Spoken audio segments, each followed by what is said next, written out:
বারুইপুর কাণ্ডের প্রতিবাদে কালীঘাটে মমতা বন্দ্যোপাধ্যায়ের মোমবাতি মিছিল। বারুইপুরের নৃশংস ঘটনার প্রতিবাদে সোমবার কালীঘাটে রাস্তায় নামলেন পশ্চিমবঙ্গের প্রাক্তন মুখ্যমন্ত্রী মমতা বন্দ্যোপাধ্যায়।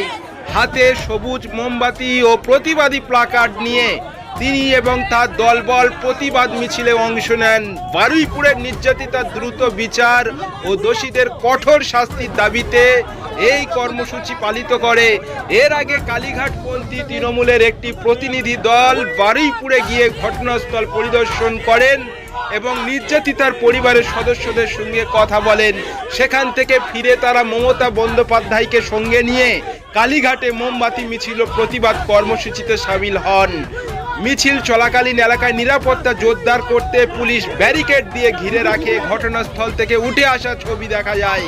পুলিশি নিরাপত্তার মধ্যে শান্তিপূর্ণভাবে প্রতিবাদ কর্মসূচি পালন করছেন মমতা বন্দ্যোপাধ্যায় ও উপস্থিত তৃণমূল নেতৃত্ব। সেই ছবি দেখতে পাচ্ছেন শুধু বিএন টিভিতে।